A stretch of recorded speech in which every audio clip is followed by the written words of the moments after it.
ከሚገኙ ክርስቲያኖች የስቅለት በዓልን የእውነት እንደ ክርስቶስ ተሰቅለው ስለሚያከብሩት የፊሊፒን ክርስቲያኖችና እንዲሁም የሌሎች ሀገራት ክርስቲያኖች የስቅለት በዓልን እንዴት አስበውት እንደሚውሉ እናጋራችኋለን። ሰላም ጤና ይስጥልኝ የቻናላችን ቤተሰቦች፣ በመላው ዓለም ለምትገኙ ክርስቲያኖች እንኳን ለበዓለ ስቅለቱ በሰላም አደረሳችሁ እያለን ይህንን ቻናል ሰብስክራይብ እያደረጋችሁ ቪዲዮውን እንድትጀምሩት በአክብሮት ጋብዘናችኋል።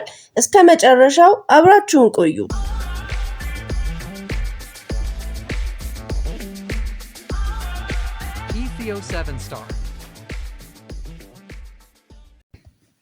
በመላው ዓለም የሚገኙ ክርስቲያኖች የስቅለት በዓልን ይዘክራሉ።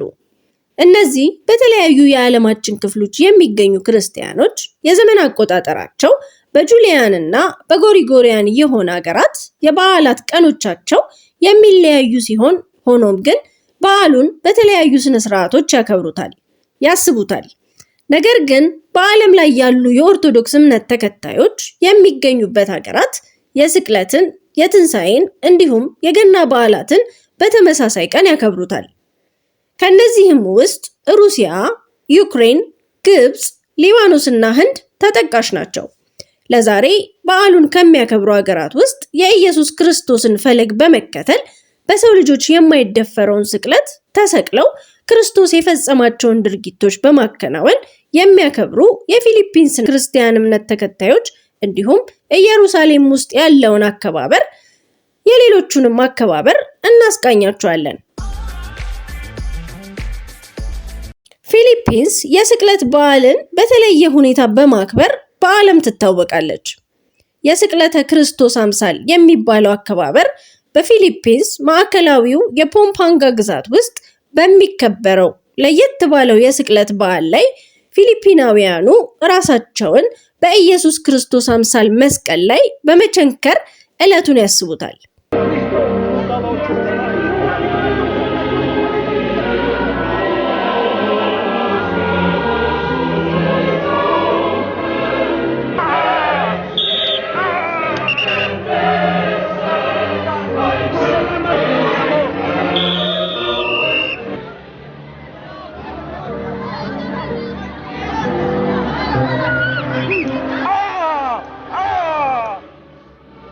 በዚህም የኢየሱስ ክርስቶስን ስቅለት ተመስሎ ለማሳየትም ፊሊፒናውያኑ ከእንጨት በተሰራ መስቀል ላይ በሚስማር ተቸንክረው ይሰቀላሉ።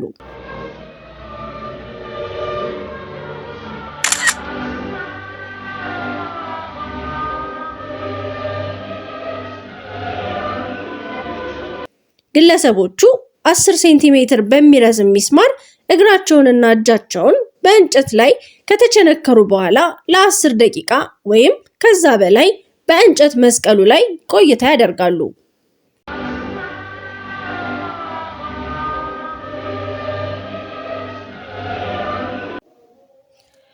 ለበርካታ ዓመታት በመስቀሉ ላይ የተቸነከረው የ62 ዓመቱ ሩበን ኢናጂ ሲናገር በዚህ ተግባር ላይ መሳተፉ ደስተኛ የሚያደርገው መሆኑንና ሁልጊዜ በመስቀል ላይ ሲቸነከር ቅድሚያ ጸሎት እንደሚያደርግ ይናገራል። ኢናጄ 10 ሴንቲሜትር በሚረዝም ሚስማር በእጁና እግሩ ላይ የሚቸነከር ሲሆን ሚዛን ለመጠበቅ ሲባል ደግሞ በግራና በቀኝ በኩል በገመድ በመታሰር ይከናወናል። የሌሎች ፊሊፒናውያን አከባበር ደግሞ ጀርባቸውን በጅራፍ በመገረፍ ስቃዩንና መከራውን በማሰብ ክርስቶስ ለሰው ልጆች ሲል ያየውን መከራ ለማስታወስ ያከብራሉ። ይህም ለኛ ለሰው ልጆች ሲባል የተከፈለውን ትልቅ መስዋዕትነት ነው ይላሉ።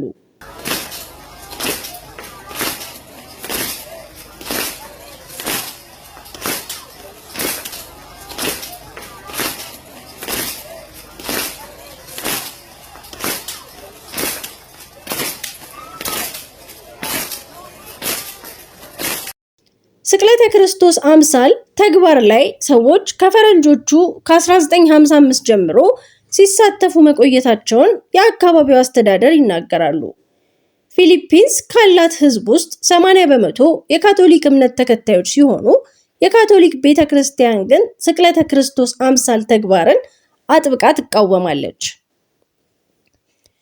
ከዓለም ዙሪያ የስቅለት በዓልን ለማክበር ወደ ኢየሩሳሌም የሚጓዙ ምዕመናን በምሳሌነት የእንጨት መስቀል ተሸክመው ኢየሱስ ክርስቶስ እንደተሰቀለባት የሚታመነው ቀራንዮ አደባባይ ክርስቶስ መስቀል ተሸክሞ ባለፈበት ቦታና መንገዶች በማለፍ በእግር ይጓዛሉ።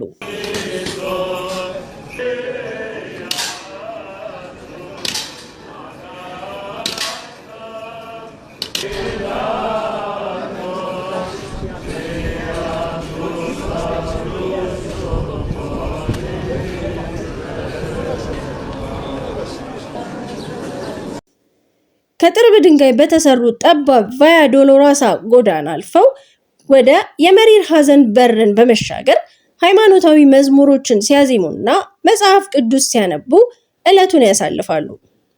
በዚህ መልኩ 14ቱን የክርስቶስ መስቀል ያረፈባቸውን ስፍራዎች በስቅለት በዓል ዕለት በኢየሩሳሌም ከዓለም የተሰባሰቡ ምዕመናን ይጎበኛሉ። ይህን በዓል ለማክበር ከዓለም የመጡ ምዕመናን በመጽሐፍ ቅዱስ ታሪክ ለኢየሩሳሌምና ለስቅለት በዓል ትልቅ ስፍራ አላቸው። በስፍራው ተገኝተው ስቅለቱ የተፈጸመበትን ታሪካዊ ቦታ ሲመለከቱ ታላቅ ስሜት እንደሚያድርባቸው ይናገራሉ። የሃይማኖታዊ ጉዞ ማብቂያ በጥንታዊቷ ቅዱስ ሰፕላቸር ቤተክርስቲያን ክርስቶስ በተሰቀለበት ስፍራ በምትገኘው መሐሌት ላይ ይጠናቀቃል። እሁድ ዕለት በርካታ ክርስቲያኖች የፋሲካን በዓል የክርስቶስን ትንሣኤ ያከብራሉ። በፈረንሳይ ፓሪስ የእምነቱ ተከታዮች ከቤተ ክርስቲያን ወደ አደባባይ በመውጣት የኢየሱስ ክርስቶስን ስቃይና መከራ ለማስታወስ ከእንጨት የተሰራ መስቀል በመያዝ በዝማሬና በጸሎት በዓሉን ሲያስቡት ይውላሉ።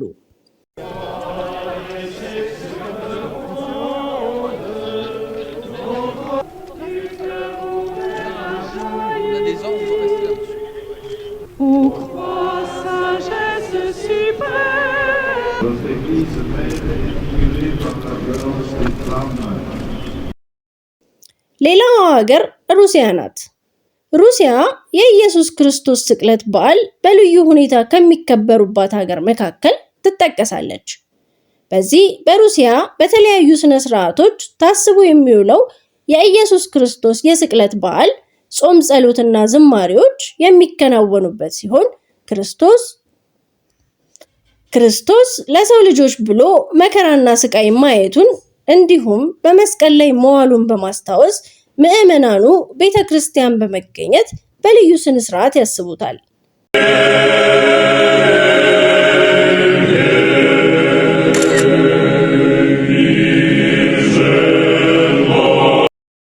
የዩክሬን የኦርቶዶክስ እምነት ተከታዮችም እንዲሁ የስቅለት በዓልን በቤተ ክርስቲያን በመገኘት ተንበርክኮ በመጸለይ በተለያዩ ስነ ስርዓቶች እንዲሁም ስቃዩን፣ ሕማሙን በማሰብ ሲያከብሩት በዓሉን ያሳልፋሉ።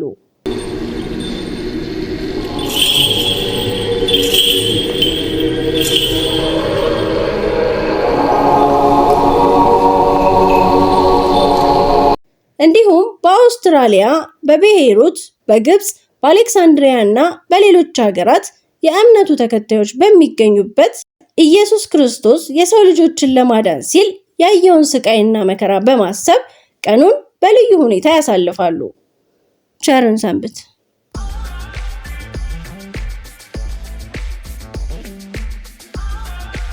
Ethio 7 Star